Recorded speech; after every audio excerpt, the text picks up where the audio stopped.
Hello, everyone, and welcome to the Empowering Women podcast. March is a special month, like most of y'all know. It is the home of Women's History Month and International Women's Day. But did you know that March 22nd is World Water Day? A day to think about how we can accelerate change to solve the water and sanitation crisis. And newsflash, I didn't know it either, which is why I'm so excited for today's guest. So we have the best person here to educate us.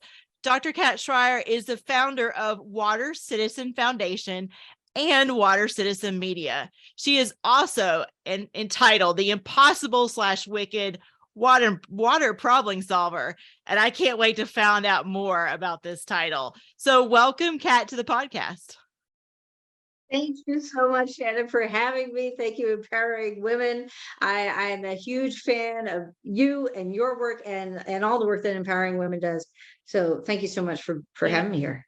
Absolutely. So the best part about being a podcast host, as you know, because you've done it yourself, is the opportunity to hear the stories of others. So can you share with our audience a little bit about your story and maybe some pivotal moments along the way that got you into this chair today?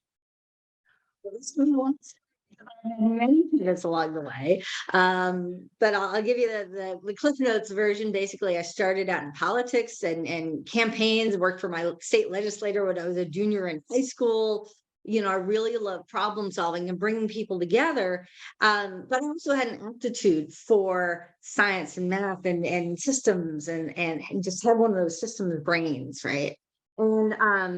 And so I got to a point after many years of campaigns and whatnot of saying, I want to do something more tangible, something that really gets to real problems and not just, talking up at the high levels, and ended up in an environmental consulting firm. And it sent me on a journey over 12 years of working while going to school and going to school while working and getting a second bachelor's in, my first bachelor's is in government from Dartmouth. I really, learned to be a leader, but my second bachelor's was was geology from North Carolina State. I got a master's in environmental science and engineering and environmental management and policy. So it was over in the science and engineering, but all the courses were over in city and regional planning. I had a lawyer on my committee. I was working for the state Division of Water Resources, helping to create a whole management area. And, how do you bring all that together? Saw that the engineers were in charge of everything, went to NC State for a third bachelor's in civil engineering. Was told I had a fellowship waiting for me at Colorado State for my PhD, wrapping up my master's, getting out for my PhD, trying to do everything at once. But what fascinated me about water was some of the most complex problems there are related to water, because water affects all of us. The watershed basins that we're in, it's not just about our drinking water, right? It's not just about taps and toilets. It is, what happens in the river basin we're in, the weather systems that we're impacted by, a lot of water related disasters, floods, hurricanes, droughts. As we see the impacts of climate change, that is becoming more and more evident. So when you talk about water, you really got to expand your mind beyond utilities and what is the relationship between water and people and society and our economies, and everything really comes back to the water systems that we live in. And so, and that's why there's this term wicked water, because you can't, it's not just enough to just do the calculations and the 3 reservoir problem and how much water goes here and how much storage you have and how do you get it to the houses. It is also about people, how we use water and how that changes over time and the impacts on our health. Certainly saw that with COVID, right? So these are the kind of problems that I'm like, oh, good, a problem. I love problems. Yeah.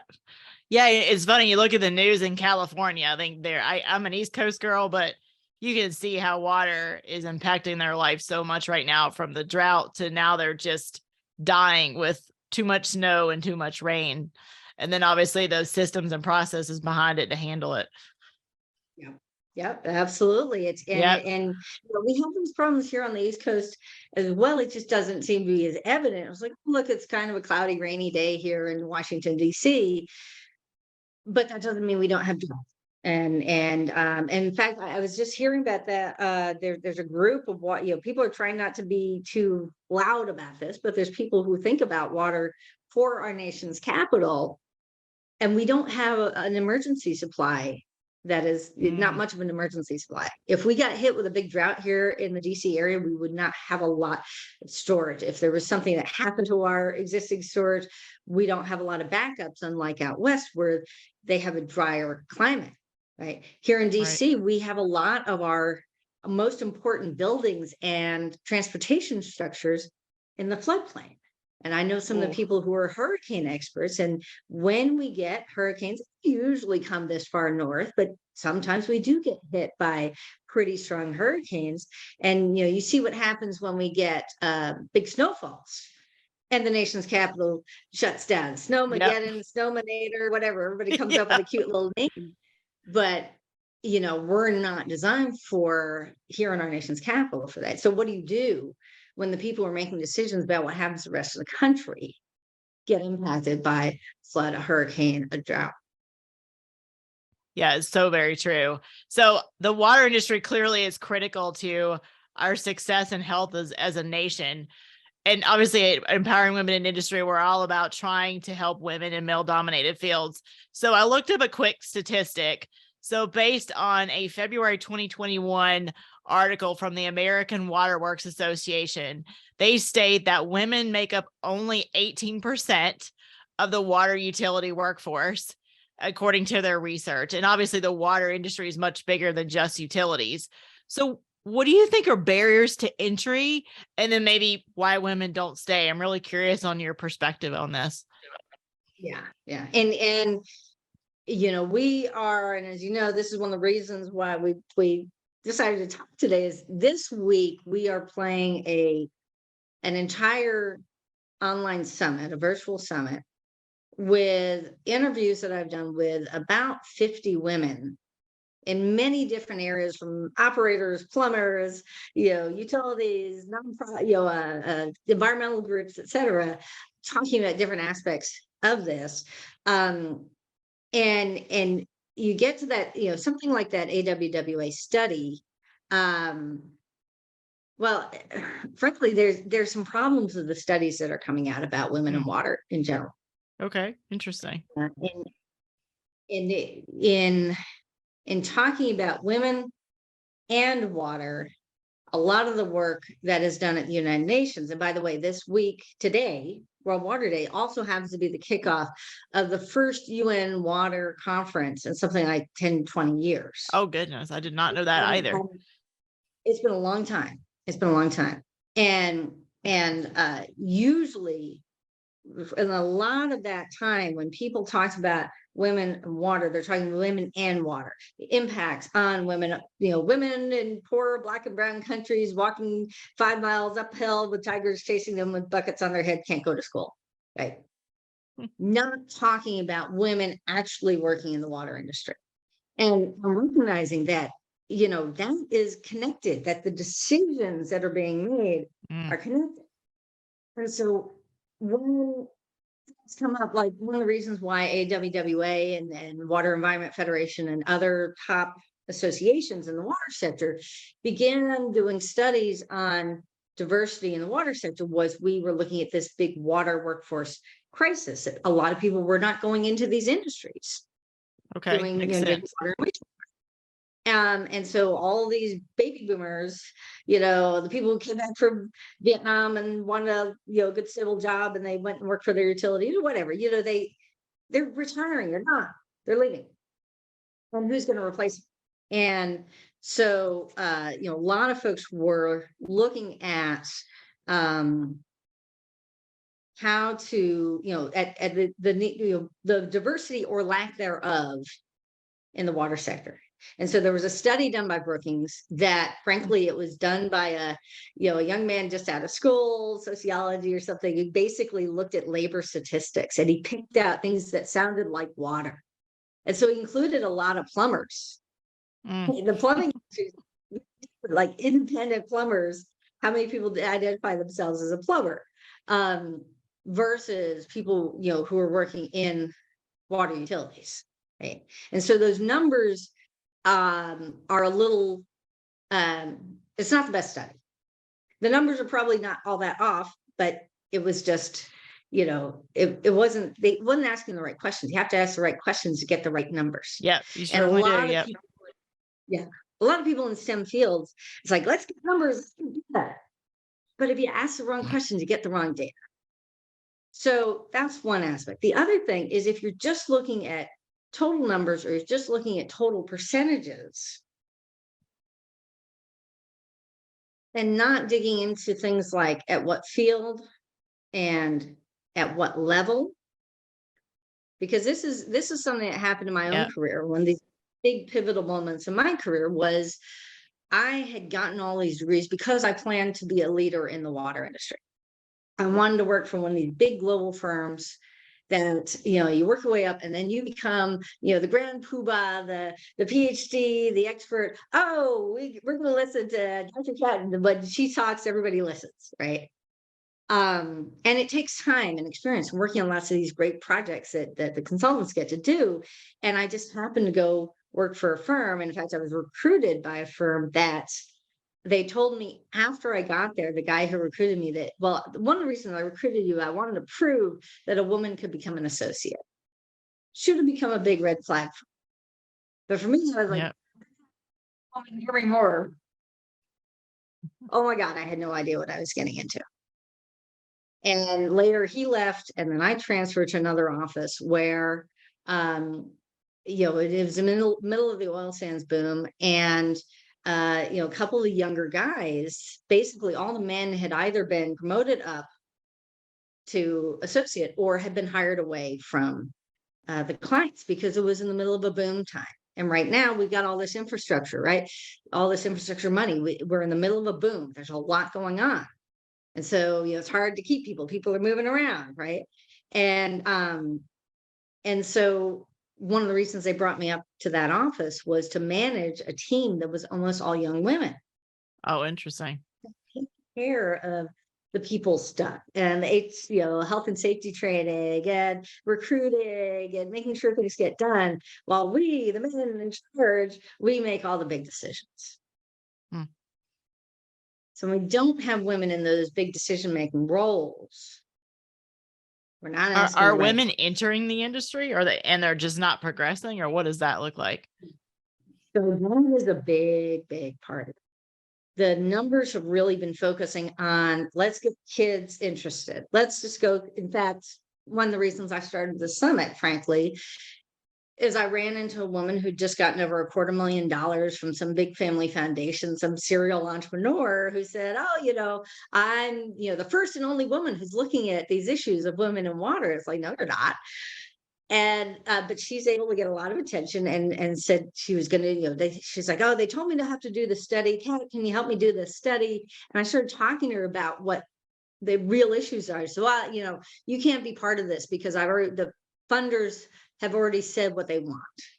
So basically the people with the money are controlling the outcome of these studies, which is you have to just go inspire 7th grade girls, focus on the youth, get them interested in water, get them into these fields, focus on women in college, get them into these majors. But then they're going into offices that it's not, and it's definitely been changing. There's a lot of places that, there are people in women who are really supportive of women advancing their careers. Right. And there are other places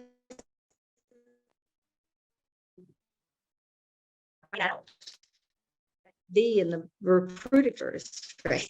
A lot of women at the lower level in the model for water, right? As admin assistants, as marketing assistants, as accountants. And then we get these brilliant women coming out with degrees in science, in engineering, in, policy analysis, in economic analysis, what have you. And they get into these firms. It's like, can you take notes at the meeting? Can you're with people, can you go deal with the clients? Can you go help with recruiting? Oh, we need more women. Can you go do this recruiting event? These non-promotable tasks, right? Right. So it sounds like it sort of that we're doing okay and trying to get women into the right majors that would make them good talent to bring into these organizations. But it sounds like when it gets into the retaining part, we don't have the right cultures in order to do that. Exactly. So it's and organizations talk about retention, like let's get them in and then we'll lock the door and they won't leave. But from the individual point is, am I getting opportunities? Am I getting developed into, having the opportunities for the same projects, for the same leadership, to present papers? Am I being mentored? I talked to one woman who talks about we're being over mentored and under promoted, right? That it's not just about, fixing the women, but to have that guidance and support to become leaders. And that always, it's not always happening. And what's happening right now generationally.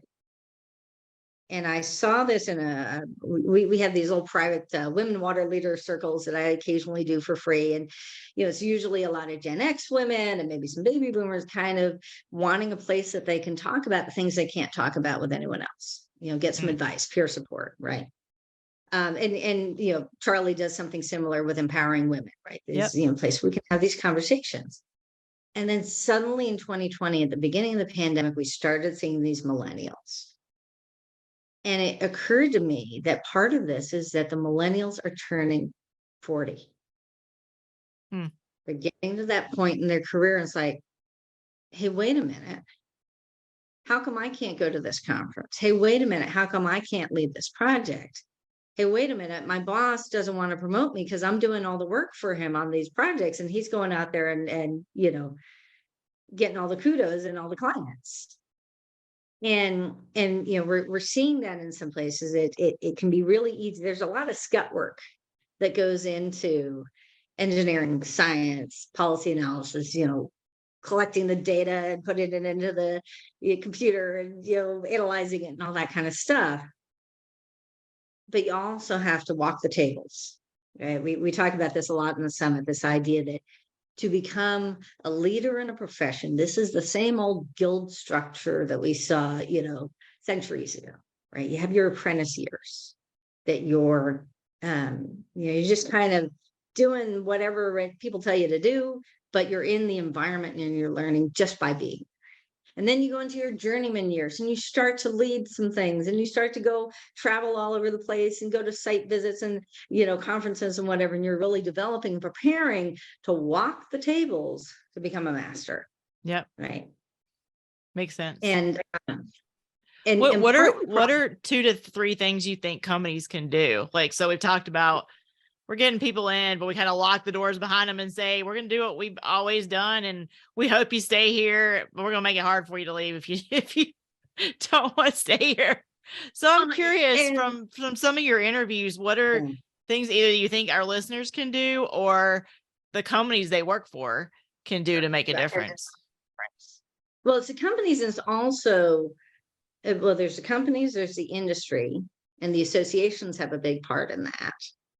And, and the professions, which are 2 different things. You have your professional associations, ASCE for civil engineers, for example, and your industry associations like AWWA and WEF in the water utility side.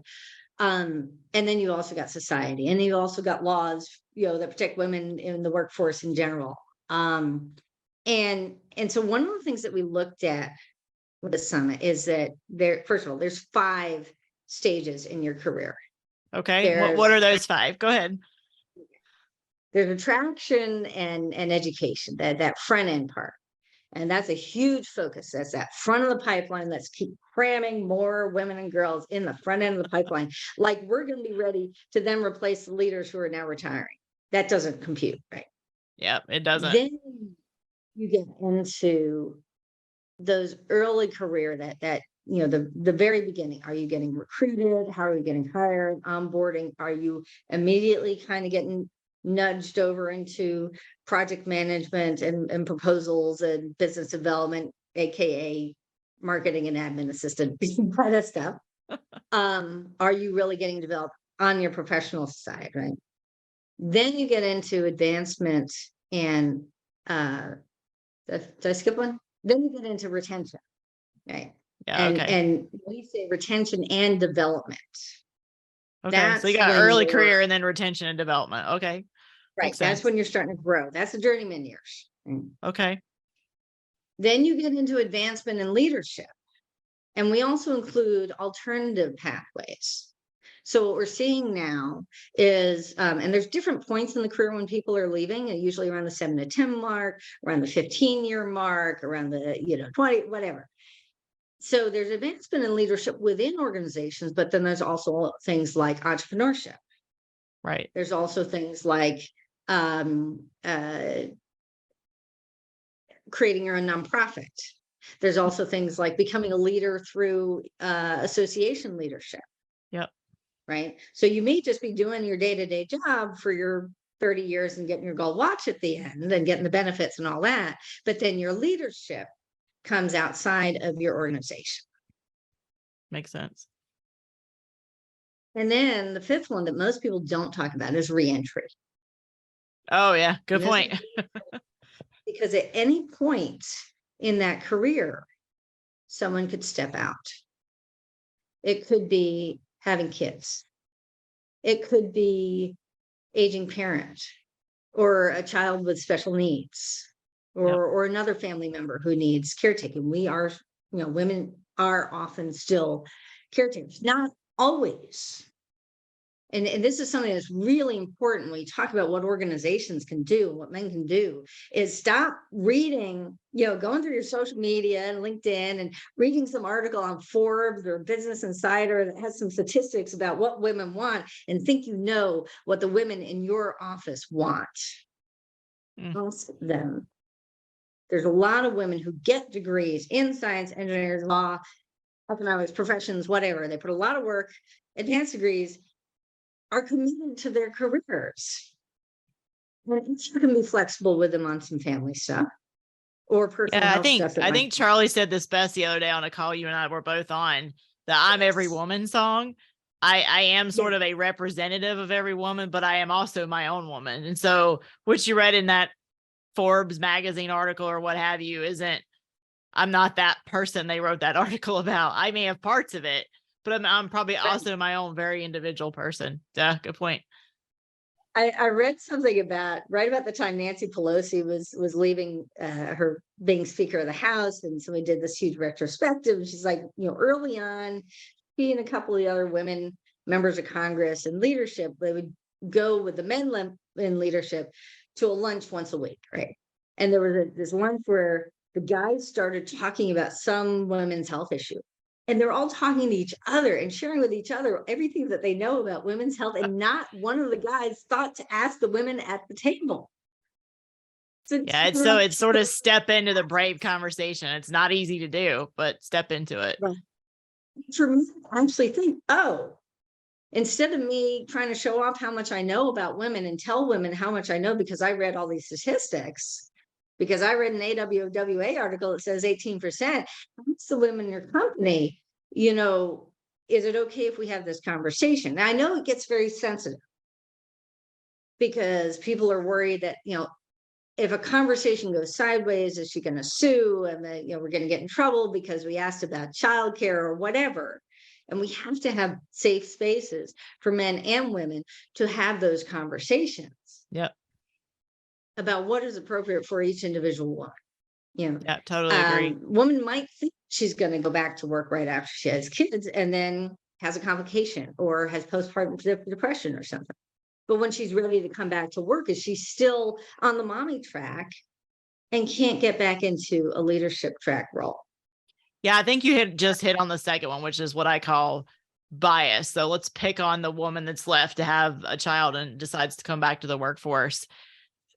People may assume she doesn't want to travel or she doesn't want that big assignment. So I think checking that, all of us, including the women in the room, because I've made the same assumption. Let me be really honest.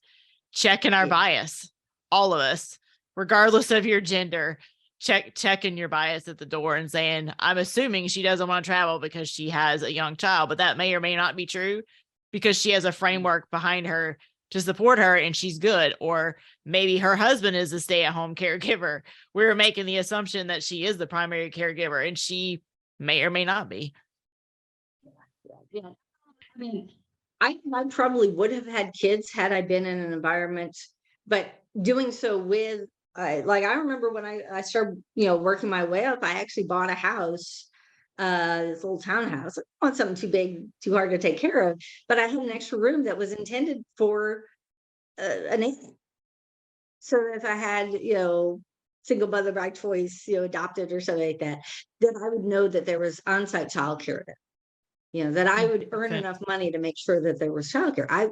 With this stuff, it's not like, oh my God, I've been carrying around this extra weight on my belly for 9 months, and now I'm just suddenly discovering that I might need childcare. What do you think about this? Yeah. Well, we figure this stuff out. We put those support systems in place, and to make sure that people are asking. I've had guys tell me, "Oh, we have women on our staff, and they're happy." Did you ask them? Are Gets they back to that happy just conversation being piece? Yeah. managers? Yeah, have those conversations. And a lot of women, women are scared of getting out of line, of stepping up too far, and I think it's true, especially with white women, that women of color, they walk into a place that is mostly white anyway. They've already, they're already kind of armored. They're already knowing that they might need to deal with some stuff. Their parents It's have an had to talk with unfortunate them. truth. I don't Yeah. know the data, but the McKinsey just released their Women in the Workplace study late last year, and I just sat through a webinar where they presented some of the high level findings. And when you look at who, not just in the water industry, but as a whole, the group that really has the most bias and negative impact in the workplace is African American women. So to your point, unfortunately, where we are today, they walk in with a tough road ahead, and which is where we got to change that. But yeah. And at the same time, there is a support system in place. And in fact, one of the people that I've interviewed, Nicole Brown, has been part of creating 2 groups. One is System, which is, and if you are a woman in water, as a Black woman, this is an incredible private online mentorship kind of thing, like what I was doing with the circles, for Black women. And they're supporting each other. And there's the national, now I'm going to say it wrong, the Black Water Professionals Alliance. Okay. So did not know. I'm gonna have to find that and put it in the show notes. I will look it up, put it in the show notes.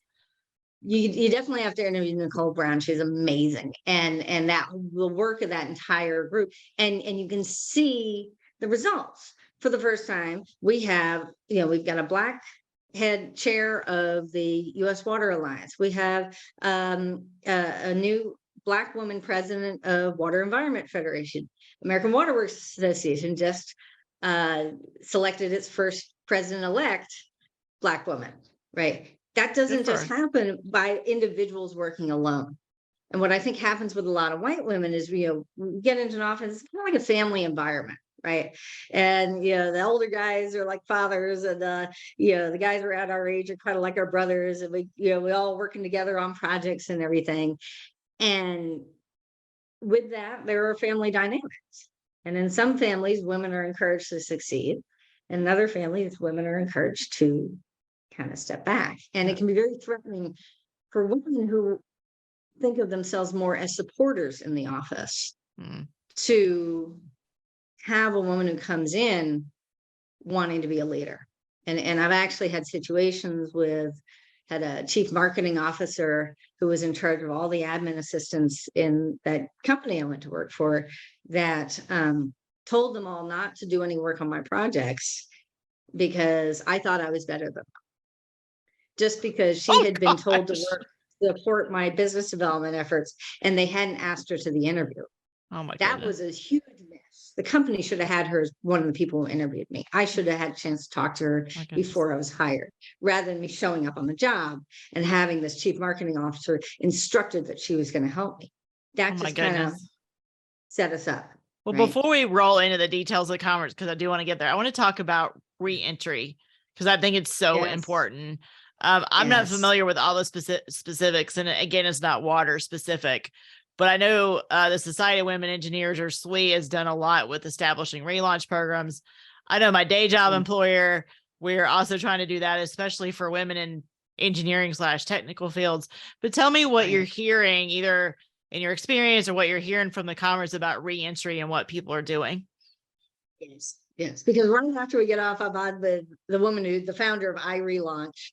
I've also got Up Potential. I also talked with CDM Smith, which is, my knowledge, is still the only firm in the water and environmental space that has a reentry program, and it's pretty small. It's only like 6 people this year.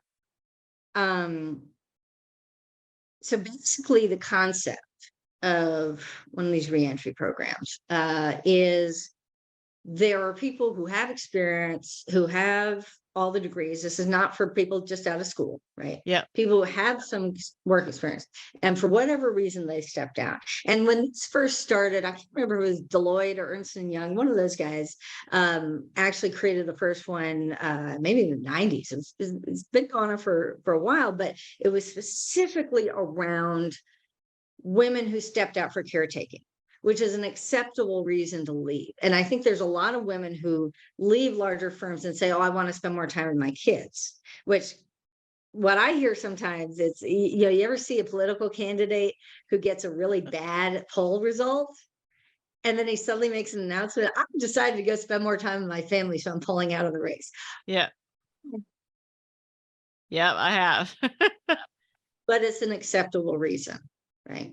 So it's better than, it's non-confrontational, as opposed to saying, hey, I just can't take it anymore of coming in and having my somebody else publish my work under their name, or or keep getting turned down for whatever. It's easier to say, yeah, I think I'm going to spend more time with my kids. And a lot of those women, some of them, end up working, they're selling real estate, they're selling essential oils. A lot of the women that I was in an engineering sorority with at North Carolina State, that's where, they're teaching math, right? They're still doing something to put, a roof over their head. It's not just that they're full-time parents, but they didn't see a pathway for them in that water workforce. So what the returnship programs are is often it's over a period of time, like an internship.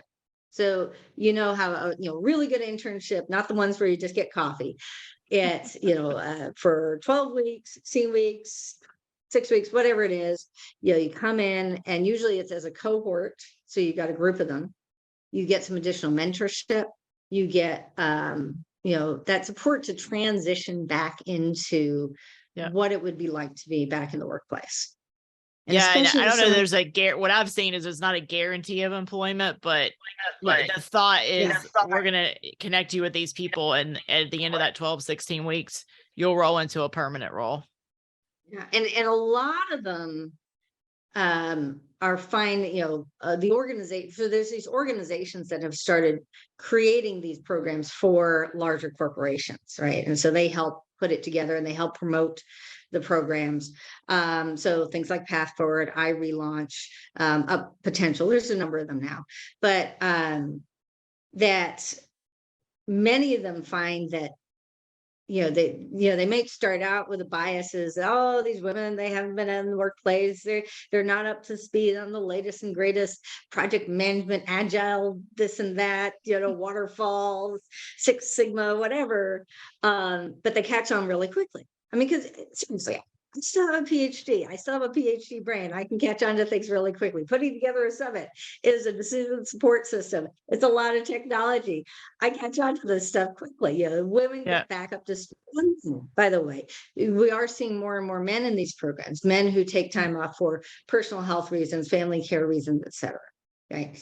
And so it's that transition back into what can be high demand work. I mean, when you're working on water and wastewater, you're dealing with lives and livelihoods. You're dealing with crisis. You're dealing with public sector stuff. This is one of the things that's really important, especially when we look at water and waste, not water and waste, water and environmental work generally versus some of the other kinds of engineering.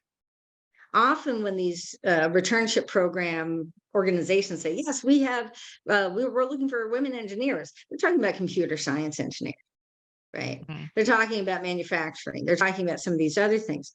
But when you're in the public sector, there's also that need to understand, the latest laws and regulations, Yep. and who's in the agencies, and new practices and policies and everything. Everything's evolving very quickly, as opposed to, if you're an accountant, you can come back in and be an accountant again. If you're a Yep. marketing person, you can come back in and be a marketing person again.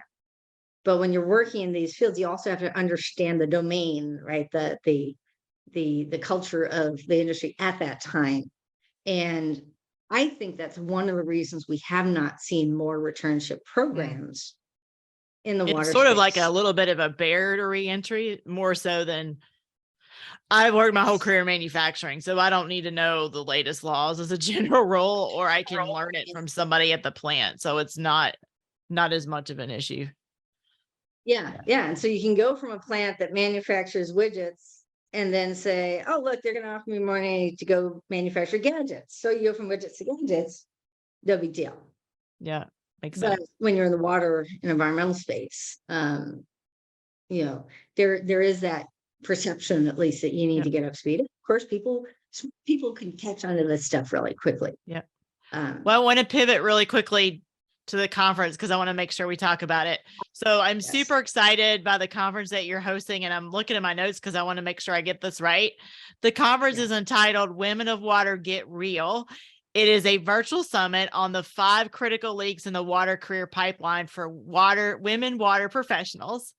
My understanding is the conference will be hosted kind of as we speak, March 20th through the 24th, but there's going to be an encore the week of March 27th to 31st. So A, check my facts, and B, tell me what that encore is going to look like. Cause this episode will air on the 22nd. So people may have missed the first round, but they'll get a chance for the second round.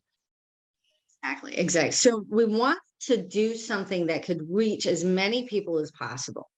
Because often, these professional associations, there was a diversity, special symposium last summer, and there was like maybe 100 people. And a lot of people who want to talk about these issues, they can't afford to pay for a conference just on diversity. They can't, get approval from their boss to miss that much work and that sort of thing. So we wanted something that more people could be a part of. So we've recorded the interviews and then putting them into a program that kind of takes people through the storyline of going from, where do we start in this, what's going on with Title IX and the educational, in the universities. It's not just about sports, folks. It also affects women in STEM and other fields. And then getting into the early career and mid-career leadership, so we're walking through the storyline. And so, yes, Monday and Tuesday. So we're watching this on March 22nd is Wednesday. So we're halfway through. If you missed anything earlier on, you'll be able to watch that next week. And we did that deliberately because we know this is a very busy week. Anyone who's doing anything in water, World Water Day, that's what it's there for. It's to get everybody thinking about water. So if you work for a water organization, chances are you've got some big event this week. And then next week, people can watch it again. So when you watch each individual video, so each one comes out at a specific time, right? You go to a page. So first of all, you register for the conference, and we are asking people to give us a little information. So we don't have a bunch of trolls. We don't want trolls. Who's here? We want our speakers to be comfortable because they're talking about getting real. They're talking about some, instances of being bullied or harassed or, whatever, trying to take care of their kids. I mean, there's some real personal stuff. And during the summit, you're encouraged to type in the chat. Right. So it is a little different from, say, downloading a podcast. You're watching this on a page that's got a little chat box. So you'll be able to see other people's comments. The speakers, some of them will be on live, some of them won't, because with 50 speakers, we had to put them at all different time zones. But they will be able to come back and answer any comments, any questions. You'll have their contact information. You'll have free downloads of their work, for example, or links to how to join their programs and that sort of thing. Right. So you'll get a lot of information on that page. We do have an option. We have what we call the empowerment package, which is a way that you can get lifetime access, because it is a lot with 50 videos to, to sit there and watch videos all day. So if you wanted to, watch them on your own time, we have that option as well. And we're hopefully we're going to have people who want to continue that dialogue. We're creating a membership group where people who want to get into some of these deeper conversations, people who want to get real about talking about women, about talking about workforce, about talking about retirement, aging parents, about starting a business, about starting a nonprofit. Some of these things that we really get very restricted about talking about in association meetings or professional meetings, that it's like, oh, make it all celebrations and success stories. Don't talk about anything controversial. Well, we are problem solvers. You can't solve a problem without acknowledging the problem, without exploring the problem, without hearing different sides of how people are experiencing the problem, and then say, let's work together and create some better solutions. So that's really the vision of Water Citizen. We're citizens, the people side of water, the people who are passionate about water, the human side of water. We want to bring people together, have these conversations, create these safe spaces for people to get together. Men and women, by the way, your men are welcome to be at this conference. And they probably need to be there as allies. Yep. Absolutely. We need to be working together and understanding. In some cases, men may be hearing this stuff for the first time because women are scared of talking about it. I've had women who have pulled out of the summit because they were worried that if they talked about this, they might not get tenure, they might not get a promotion, they might have their immigration status threatened. Wow, that's scary. Yeah. So I just want to repeat for the audience. So you have the empowerment package, which gives you lifetime rights, and then you have the membership where you can kind of continue to engage after the conference. Did I get that right? So we have the empowerment package, and that is going to include a chance to try out this. It's called Mighty Networks, because a lot of people, LinkedIn is not made for community building. No. Facebook has done a great job with private Facebook groups, but a lot of people don't like being on Facebook, and they use your stuff for advertising and stuff like that.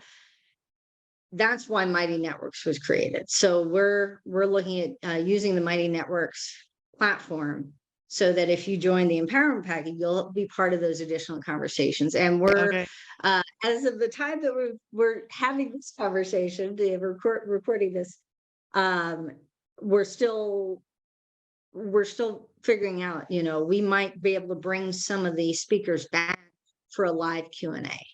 We might be able to. So this is you're helping us to create something new. So if you do the empowerment package, you get all the videos, that's great. You also get to help us test out this Mighty Networks membership for a while and see, can we really create safe spaces for conversations? Can we, are people going to keep showing up, or do they just, an event is a peak experience, right? It's a lot of work, it's a lot of preparation to get everything together and to get everyone into the event. And I was like, it's so wonderful. And then they leave and they go back to work and they forget everything. So the idea of trying out a way that, can we keep people going for a few weeks afterwards? And if that works, then we'll probably open up a membership. Okay. So membership is probably coming then. Okay. I got that wrong. Yes. I know we're getting close to the end of our time, Kat. So I'm going to ask you one final question. Any final one piece of advice for women in the water industry? I forgot to mention not only the dates of the 20th to 24th of March, and then again, 27th to 31st, with the option of getting the all access, the empowerment pack, but we're going to keep the same domain name for pre-registration, for registration, for anything we do afterwards. So it's watercitizen.org/women. Watercitizen.org/women. That's where you register. And then when we do other things, I don't even know what we're going to do yet. Yeah. You guys tell us. We'll be there. I will put that link in the show notes so everybody has it. Yep. Awesome. What would I guess just we need to have the courage to speak up. The reason the same things happen over again, and it tears my heart out when I hear women today having some of the same experiences that I had 15 years ago. That is hard. And it doesn't change if we don't speak up. And it can be the further along you get, the harder it can get, because you got more to lose. The young folks just out of school, they're like, yeah, I want equality. I want this and that. I want my pronouns right. I want to wear my hair however I want. I want to do this and the other thing. I want my own hours. I want to work from home. Blah, blah, blah, blah. It's like, great. You're winning the battle, but you're losing the war. Yeah. I'm a little bit more on the experienced, mature end of the spectrum. So right. Yeah. How do you win the battles, but also win the long game and get into those leadership roles? So that's the goal. It's not just about the numbers. It's not just about the percentages. It's not just how many kids we can cram into, grade school programs and college programs. And yeah, we're 50-50, men up top and women down the bottom. That's 50-50. That's not 50. Yeah. Well, there you go. You heard it from Dr. Kat. Be courageous and speak up. Please go and be part of the Women of Water Get Real virtual summit. Obviously, you won't see the live version because we're a little bit late on that piece of it, but you can go see the encore. You can join the empowerment program, and then you can continue to stay engaged through that particular website, which I'll put in the show notes. So thank you, Dr. Kat, so much. During the encore as well. So, the encore is going to be just like the first week. Oh, good. So if you missed the first week, we are going to have live engagement. In fact, we might even have a little more live engagement in the encore because some of the speakers will be able to show up more. So yeah, there you go. Yes. Perfect. Thank you so much for you are a speaker in the summit, and that was a fantastic talk. I'm excited about sharing your story as well. Yep, absolutely. Well, thank you so much for being here and being so engaging and being so open and vulnerable. So thank you so much to our listeners. Stay tuned because we are getting ready to start a series on gender wealth equity. So stay tuned for that. Thanks, Dr. Kat, and we will see you soon. Bye, everybody. Bye, everyone.